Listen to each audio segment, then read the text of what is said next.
Good afternoon, everybody, and welcome to our webinar all about Early Years Initial Teacher Training, or EYITT for short.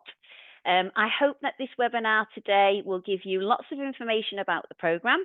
It will tell you what you need to do in order to apply and things like eligibility, and then there'll be lots of opportunity at the end to ask any questions that might be specific to you or to your setting as well. So just to introduce myself, my name's Helen. I'm head of EYITT at Best Practice Network, and I'll give you all the details, not just my email, but also the team in case you've got anything that you want to follow up with later on today. So this is all about gaining early years teacher status, and I just want to make sure that everybody's clear and understands what the difference is in comparison to qualified teacher status. So just to be clear, this is about becoming an expert in the very youngest age ranges. So this covers birth all the way through to 5. So with early years teacher status, you would be able to teach in a reception class, but that is only in academies or free schools. So you're not able to lead teaching in a maintained school. In order to do that, you would have to have qualified teacher status. So that's something just that we like to point out and make sure people are applying for the right status or the right qualification. So this is for you if you're really passionate about the early years. You want to work in either a nursery or in a school in reception within an academy. The really nice thing about this status is we have 2 different routes. One of them is for you if you're employed in an early years setting already, and we call that our graduate employment-based route, or GEB for short. And as it says here, one of the main benefits of that is that you get the support of your employer, and obviously you're earning at the same time as gaining your qualification. The real positive for both routes is that they're completely free. So you can train for free because it's government funded. So we will receive the funding which covers your training fees, and your setting will receive an employer incentive funding, which will help to support you when you go on placement and things like that. The really good thing, again, is that you're going to get that really up-to-date subject knowledge. So it's all about what does best practice look like within that early years age range. And across those different age groups, that can look quite different too. So on the training days, we cover lots of different things as well as the key themes, but also what's specific to each age group. For example, how is babies different to teaching in preschool and so on. Some of the feedback that we always get from people who gain their early years teacher status is that it's really, really good at supporting your leadership skills. And it's all about how you can take away your knowledge back to your setting and work alongside the colleagues or the staff in your setting and also help to develop them. And we get lots of good case studies and impact that comes back to us about that. The main aim with gaining this status is about increasing and improving support for the children that you work with and the families, because we know what a difference it makes working in the early years and getting that foundation right. So you might be thinking, why are you choosing to train with Best Practice Network? There are lots of different providers that do deliver EYITT, and you might want to look at what those different offers are. I'm really proud to say that we are the largest provider for EYITT, and we have been for a long time.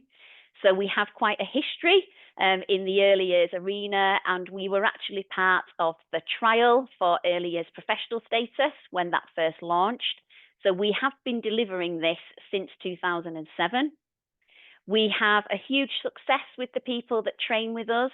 So at the moment, we have 98% of our students who would recommend our program to a friend or to a colleague, which is fantastic. And I'm really proud of the team that work on my program. So whether that's a personal tutor that will come to support you, whether that is a facilitator who is delivering on the training days, They are all early years experts themselves, and many of them still work within the early years field as well, or within settings. This is a nice little overview so you can see what the difference is between those two routes that I mentioned at the beginning. So you can see we've got the graduate entry route, or GE for short, and this is for any of you who are not currently employed, you're not currently working in an early years setting. So this is giving you the opportunity to come into that early years workspace, and it is fully funded by the DfE. And depending on your degree, qualification, and your classification, you can claim a bursary of up to £5,000. So £5,000 is the top tier if you have a first degree. If you have a 2-1, it's up to £4,000. And if you have a 2-2, it's up to £2,000 in bursary.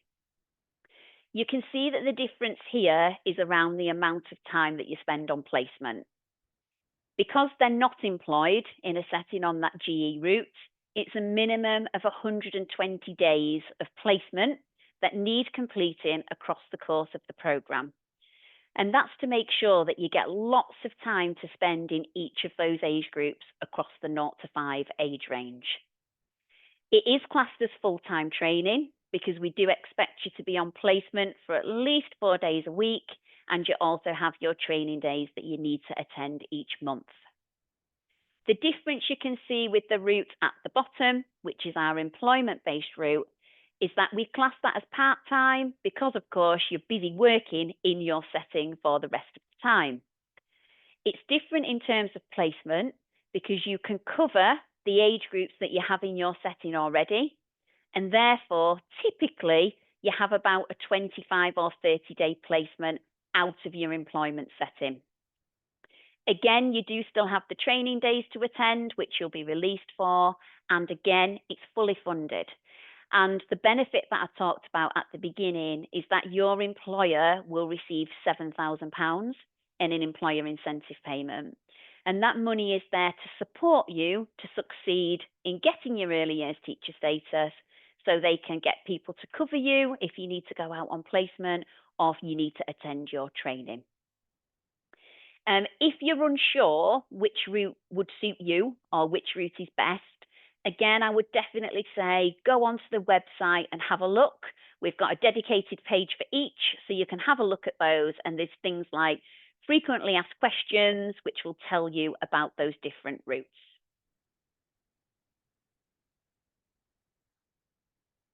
So you might be thinking, what's the program like and what will it feel like when I'm on it? What will I be doing? What will I be using? We do offer a choice in terms of your training days. So we always have face-to-face events that run in different cities across the country that you'll be invited to. However, if you feel they're too far for you or you prefer to learn online, there are also online training groups that you can join. So you do have the choice there. We use 2 different systems. So some of your learning will be on a platform called Canvas, and we like to call that our resource library, where there's modules, videos, study packs, and materials that you can use to support your subject knowledge. We also have a separate platform called Mosaic, which is our assessment portal. So on Mosaic, that's where you'll upload your teaching and learning plans. That's where your tutor will set your targets, and that's where we'll record your progress on programme. Everybody gets a personal tutor from Best Practice, and they will be there to support you all the way through the programme. So it's your tutor that will come out to visit you in your setting and also when you're on placement. They'll also be there via Teams or via Zoom and on email to answer any queries that you've got. We do ask that you identify somebody in your setting, if you're employed, in a lead trainer role. And that person really is there to make sure that you get to attend your training, you get to have your 10% study time that you're entitled to, and you get released for your placements. So that lead trainer is there to really organise and support and make sure that you get your entitlement and you get to do the things that you need to do whilst you're on programme from your settings perspective. As well as your lead trainer, you'll also identify somebody who can be your mentor in your setting. And the mentor will work really closely with our personal tutor, but one of the key things that they do need to do is observe you every week. And that's so that we get a really good idea of your practical teaching. So once a week, they'll observe you for 30 minutes and they'll give you some feedback. And whenever our tutor comes in to visit you at setting, they'll do a joint observation together. So they're very much there to support each other. And we'll talk about the mentors in a few minutes. We do provide lots of support and training for them as well. So don't worry if you're thinking, I don't know who my mentor would be, or I'm not sure that I've got somebody who's suitable, because we'll help you to identify who that could be. I think something that's really key is that whilst there are things that we all need to do on program to meet the requirements, we very much create an individual plan for you, because we will have people who are coming to this program with very, very different experience, very, very different level of skills. So for example, we may have people that have been managing a setting for a number of years, who are the designated safeguarding lead or the SENCO in their setting. So we'd very much look to challenge those people, again, in terms of their leadership and their experience. The other side of that could be that we've got people who are completely new, and it's the first time that they're going to be in an early years setting.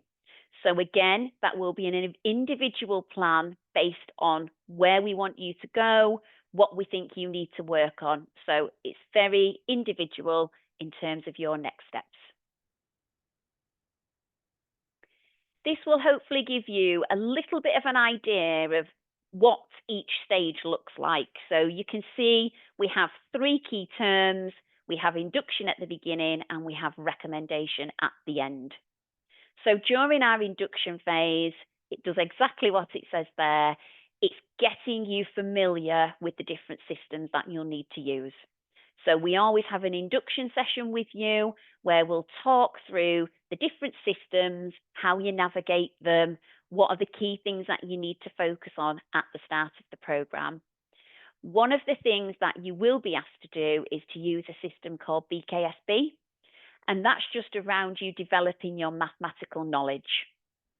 So we used to have maths and English skills tests for anybody who wanted to become a teacher in previous years.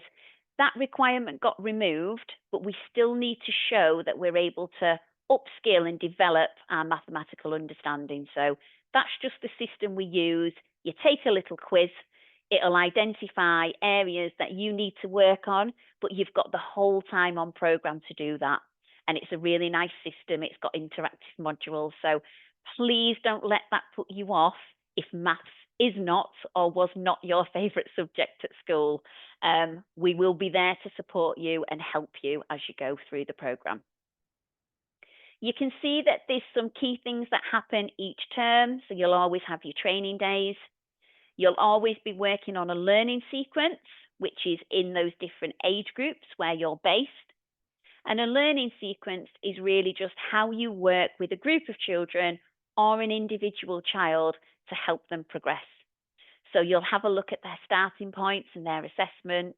You'll plan some activities to support them, and you'll do some reading and some research around the area of the EYFS that you're focusing on. At the end of every term, we always have a review with yourself, your personal tutor, and your mentor. So we can see how you're doing, check in on your progress, and set you some targets to help you in the following term. A couple of different things that happen you can see in term 2 and term 3. We have a leadership plan, which we put together, and that's designed to support you with your leadership skills. And then in the final term, we have one written assignment, which is where we look for the fact that you can demonstrate level 6 writing. So that is our written academic piece of writing. Again, there's lots of support that we put in place for that. So if it's a long time since you last studied, again, please don't worry about that, because when we get to that point, we'll put lots of things in place to help you. When we get right to the end into our recommendation period, that's when we make our summative assessment against those early years teacher standards. So at that point, we'll be looking at all the evidence that you've gathered across all of the terms, the discussions, your teaching observations, and we'll be looking to see if you've mastered that curriculum. Hopefully, if you have, then obviously you'll pass and get your early years teacher status. And what we do then is we put together a transition plan, and that will support you in your first year as an early years teacher, whether that's in the setting that you're based or it's a new setting that you're going to move on to. So a little bit more about the mentor and why we need them and who they might be, because it might just help you to start identifying somebody. They do need to be an expert colleague.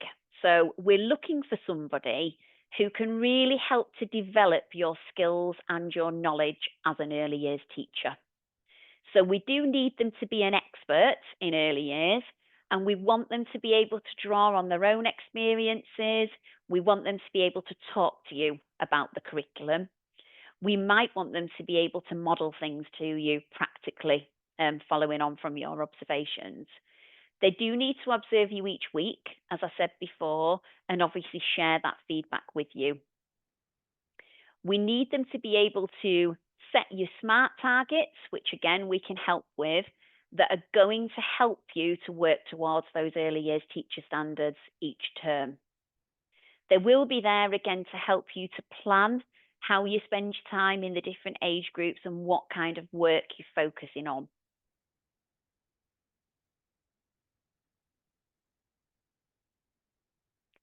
Placements is something that we get asked lots and lots of questions about. And for placements, there are some key requirements that we've got to follow from the DFE. So in order to gain your early years teacher status, we have got to evidence that you've spent time in each of the age groups from 0 to 5, and that's a minimum requirement.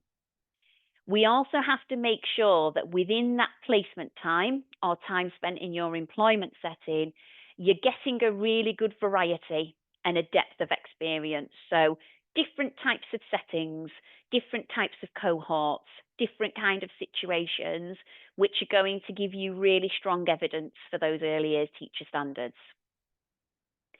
Everybody, whether you are on the employed or the not employed route, has to have that experience in at least 2 settings.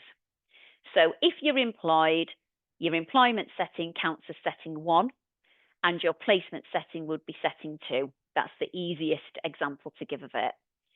Some people, however, might need 3 settings. They might need 2 placements. So the easiest example I could give of that is that you might be working in a preschool. So you would be able to cover your preschool age group where you're employed. You'd need to go and do your school placement, but you'd also need to go and do a placement somewhere to cover babies and toddlers, because the minimum requirement is 0 to 5. Now, there are lots and lots of different scenarios for this, depending on which age ranges your setting covers. So again, I can help you with that as we get to the end.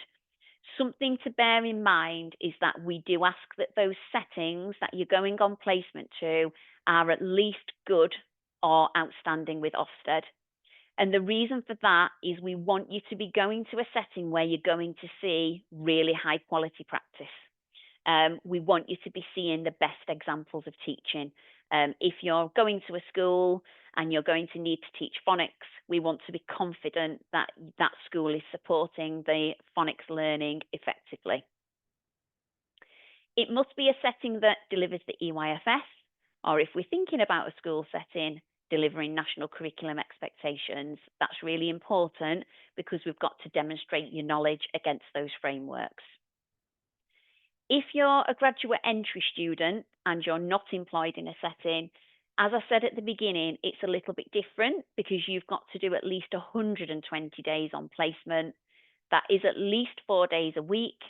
And the difference is there, we have a placement coordinator who will set up and reach out to placements for you.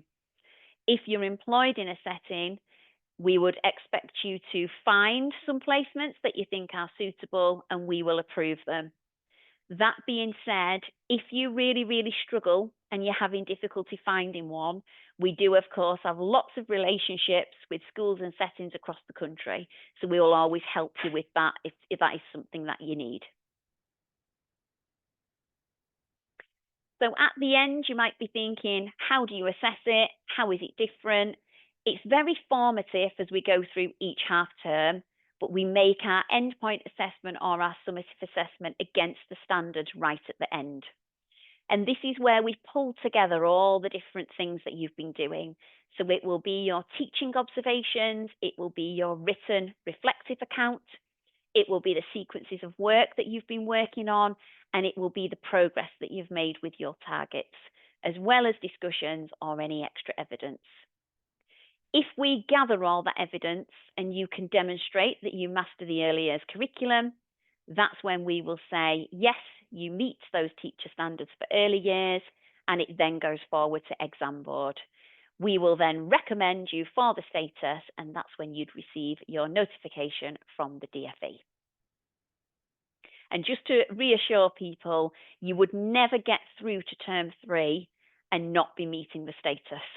That's the purpose of those reviews at the end of each half term. If we felt that anybody was struggling, if anybody wasn't meeting requirements, you would be aware of that and you'd know what you needed to do in order to move forward. So hopefully you've listened to the overview of the programme and thought, I would absolutely love to do this. What do I need? So there are certain criteria. You do have to have a degree, and it can be a degree in anything. It does not have to be a degree in early years or an equivalent level 6. So again, it may be that some people listening have an international qualification. That's not a problem. We would just need to make sure that it is equivalent in our country. Therefore, we would go through the EYITT process and we would get a comparability statement to show that that is the case. The same with GCSEs, we do need to have a grade C or grade 4 on the new system or above for English, maths and science. Again, if you don't have your GCSE in any of those subjects, it can be a recognised equivalent. So some of you listening today may be thinking, oh, I don't have my science GCSE. Does that mean that I can't do it? It absolutely doesn't. So you have the option to go and do an equivalency test in that subject in order to meet that entry criteria. You do need to demonstrate you've got the right to study and work in the UK, and we will check to see if you have competency in spoken and written English. One of the ways that we do that is through our interview. So if you apply for a place, when we've checked your qualifications and pushed you through for interview, you will obviously be asked a set of questions and you're also asked to prepare a short presentation. But again, it's nothing to worry about. It's all about play. It's all very relevant to what you do in the early years. Of course, because we're working directly with children, you do have to have a DBS that has cleared, and we also need to check that you meet the health and physical capacity to teach requirements. And the way that we do that is just by asking you a short medical questionnaire. So again, that will come across to you, and if there's anything that we need to follow up from that, we will do that before you start the programme.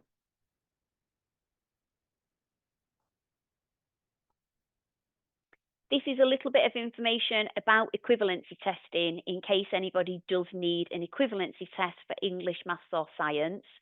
You can choose to use whichever equivalency testing company you like. Because we do have lots of students who do tend to take an equivalency, we have managed to broker a little bit of a discount with equivalency testing that you can see here. So you will get it cheaper than applying yourself if you use the code for best practice that you can see on the screen. And you have two different options for this as well. If you feel that you're ready and you just want to take the exam, you can just sit that exam straight away without taking the course. If you feel like you would really benefit from some revision, then you can take the second option and they'll give you little homework assignments to work through, which will help you to develop your knowledge, and then you can choose to book the exam at a point that you feel ready. So again, because we're only in November at the moment, it may be that there are lots of you that think, okay, that's something I can work on in the next few months and be ready for the next cohort, and I'll have that by that time. So a couple of things for you to look at there. The website, which I mentioned earlier, is there. So we've got bestpracticenet.co.uk/EYITT. You'll find so much information on there, lots of questions. There are lots of videos. There's also some information from students that have been studying with us this year, and I think it's always nice to hear it from them and see what their experience has been like on programme. If you've got any questions following on from today, and that can be anything at all, it could be about your qualifications, it could be about your placement requirements, please use the EYITT at email that you can see there. And we do also have our Facebook and our Twitter handles there in case you want to take a look on that as well. So that's the main overview of the programme. I know it's lots of information to take in one go.